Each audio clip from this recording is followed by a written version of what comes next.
अब मेरा एक वीडियो है, उसमें बड़ा हंगामा मचा हुआ है कि मदरसा पढ़ा रहा है। ये सरकार की किताबें हैं, NCERT। अब जो बच्चे IAS की तैयारी करने जा रहे हैं उनको तो हम यही पढ़ाएंगे ना। सर आप इसको बदल दीजिए, आप जो कहेंगे, जो आप लिखवाएंगे हम वो पढ़ा देंगे। सर इस मुद्दे को समझिए। आजकल क्या हो रहा है, मोदी जी के भाषण में से 1 मिनट की क्लिपिंग आके डाल दी। हमने बचपन में अमिताभ बच्चन का एक गाना सुना था, जो है नाम वाला वही तो बदनाम है। पूरे कोरोना काल में मैंने अपने देश के लोगों के साथ में रहा। मैंने राम पे वीडियो बनाई, कृष्ण पे बनाई, महाभारत पे बनाई, गीता पे बनाई। भाषा जो होती है ना, भाषा विरोध करना एक अलग बात होता है, बदनाम करना एक अलग बात होता है। अगर मुझे बदनाम करने से इस देश का भला होता है तो आप करें।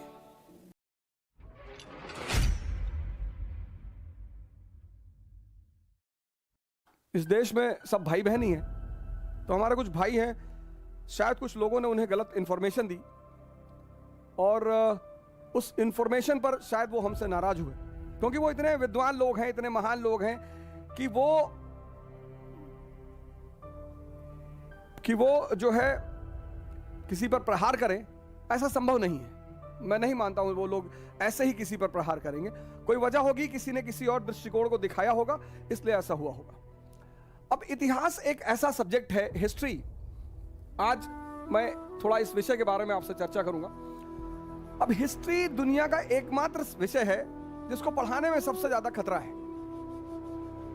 अब साइंस में न्यूटन का लॉ है तो है, उसमें क्या बदलोगे, लेकिन ह्यूमैनिटीज के जो सब्जेक्ट्स हैं, खास विशेषकर हिस्ट्री, उसमें एक वर्ड होता है पर्सपेक्टिव।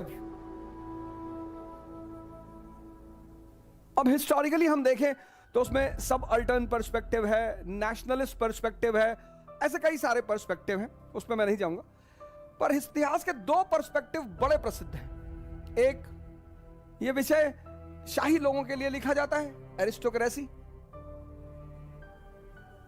और एक आम लोगों के लिए लिखा जाता है, कॉमन पीपल। ये एकमात्र विषय है पूरे दुनिया का जो इन 2 वर्गों के लिए भी लिखा जाता है,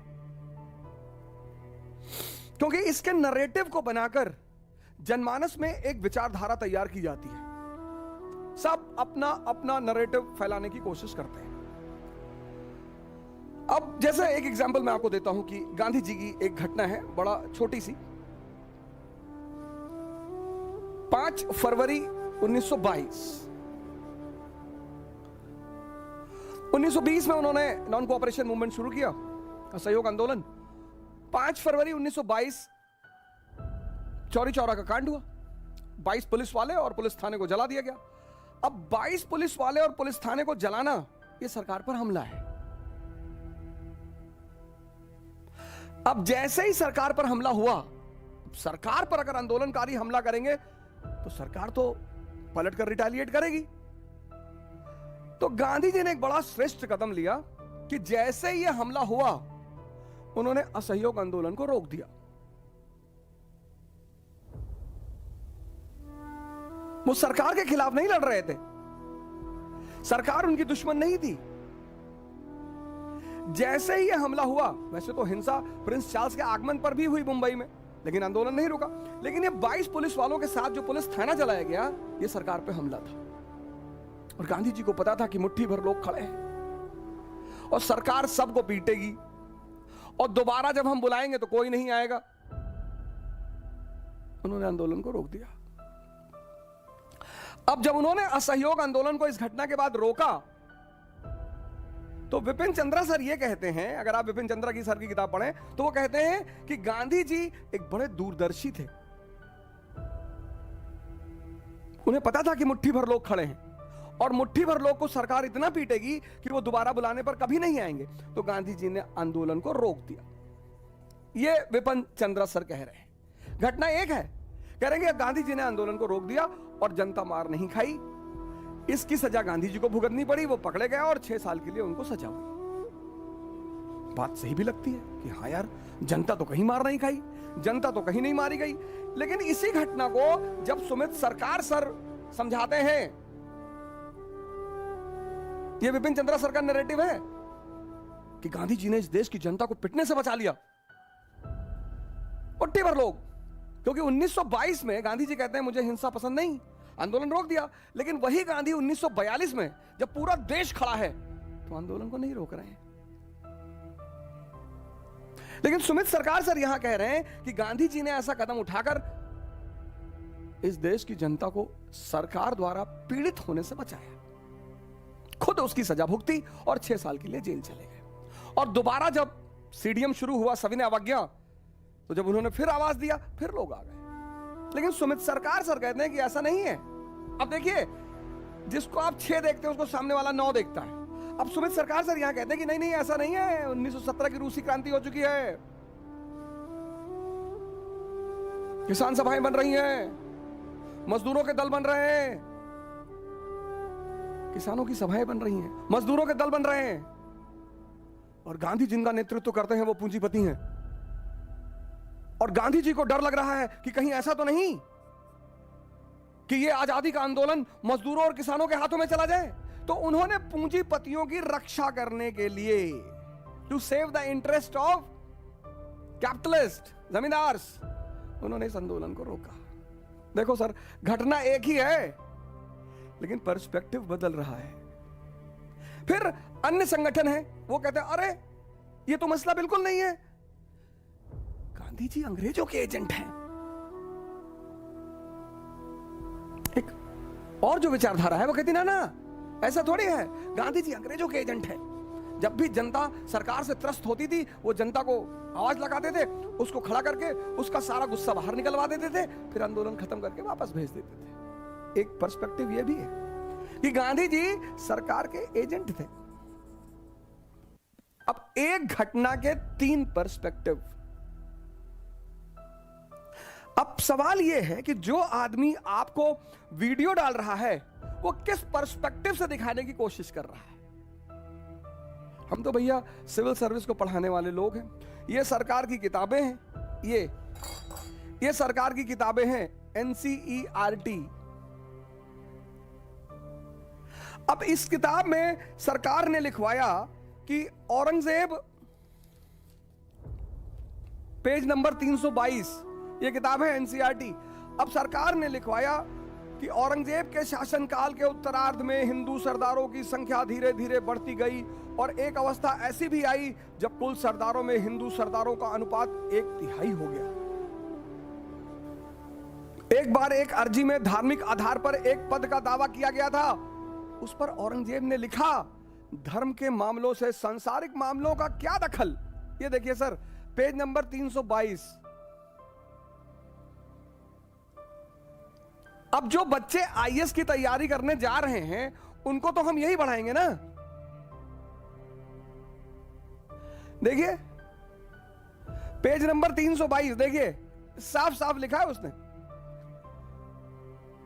एक बार एक अर्जी में धार्मिक आधार पर एक पद का दावा किया गया था। देखिए दावा किया गया था, उस पर औरंगजेब ने लिखा कि धर्म के मामलों में सांसारिक मामलों का क्या दखल, और धर्म के मामलों में धर्मांधता के लिए कहां जगह है। आपके लिए आपका धर्म है और मेरे लिए मेरा। यदि आपका सुझाया यह नियम स्थापित हो जाए तो मेरा कर्तव्य सभी हिंदू राजाओं और उनके समर्थकों को खत्म कर देना हो जाएगा। ये औरंगजेब लिख रहा है, ये 322 नंबर पेज पे लिखा हुआ है, आज खोलकर पढ़िएगा। ये मध्यकालीन भारत की NCERT है, भारतीय सरकार द्वारा संचालित। सर आप इसको बदल दीजिए, आप जो कहेंगे, जो आप लिखवाएंगे, हम वो पढ़ा देंगे सर। तो भाई लोग बताइए हमने क्या गलत कहा, बताइए हमने क्या गलत कहा। मैं जानता हूं ये जो मेरे भाई लोगों ने, इनको किसी ने गलत खबर दी है। ये जिन लोगों ने वीडियो बनाए हैं भाइयों ने हमारे, ये सब बड़े विद्वान हैं, बड़े बड़े विद्वान हैं, ये बड़े अच्छे पदों पर हैं, बड़े बड़े विद्वान। ये ऐसा करी, मैं मानता ही नहीं। मैंने संकल्प में पढ़ाया, संकल्प में मैं पढ़ाता हूं, RSS का संगठन है संकल्प, वहीं का लड़का है, 38 रैंक थी हिंदी में सिंगल, अभी लद्दाख में पोस्टेड है। उसने कभी मुझसे नहीं कहा। Shashank Tripathi 5th rank, Sanskrit optional subject, उस साहब ने हमसे कभी नहीं कहा कि साहब आप तो मदरसा पढ़ा रहे थे। तो जिन भाइयों को ऐसी, ये किसी ने क्या किया होगा, किसी ने शैतानी वश, बदमाशी वश उतनी क्लिपिंग काट के इन भाइयों को भेज दिया। ये हो जा मदरसा टीचिंग, मदरसा।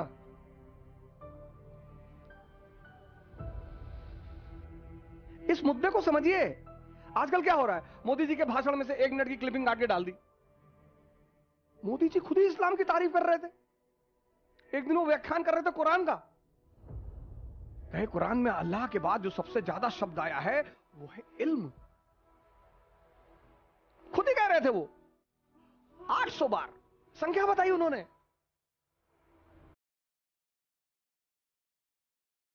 हमारे आदरणीय प्रधानमंत्री,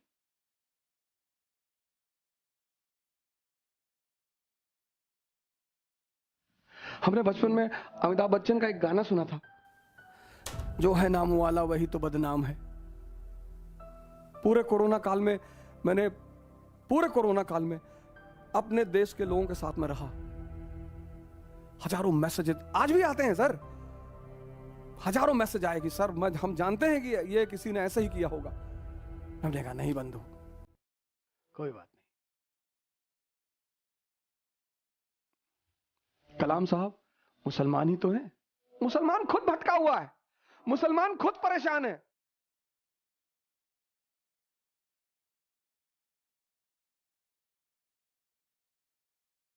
मोदी जी आदरणीय प्रधानमंत्री, उनकी क्लिपिंग है इस्लाम भाईचारा सिखाता है।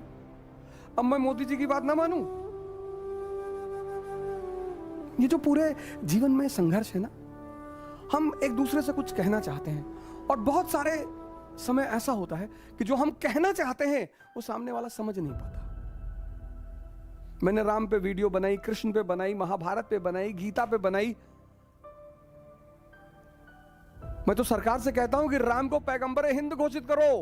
और मैं कैसे कहूंगा? अल्लामा इकबाल कहते हैं सिर्फ मंदिर बनाने से काम नहीं चलेगा, उनको पैगंबर हिंद भी घोषित करना पड़ेगा, क्योंकि अल्लामा इकबाल कहते हैं और उसका सबूत भी देते हैं। तो भाइयों और बहनों, मेरा आपसे एक निवेदन है, क्योंकि इस देश में बहुसंख्यक लोगों ने 10th के बाद इतिहास नहीं पढ़ा, तो बहुत सारे मेरे भाइयों बहनों को लगता है कि यार बताओ ऐसा कर रहा है। लेकिन मैं उन भाइयों बहनों को भी कहना चाहता हूं, जिन भाइयों बहनों तक वो क्लिप पहुंचाई गई, जिन्होंने हमारे उसमें वीडियो बनाई है, मैं जानता हूं वो करें, वो सब बहुत शिक्षित लोग, बहुत पढ़े लिखे लोग।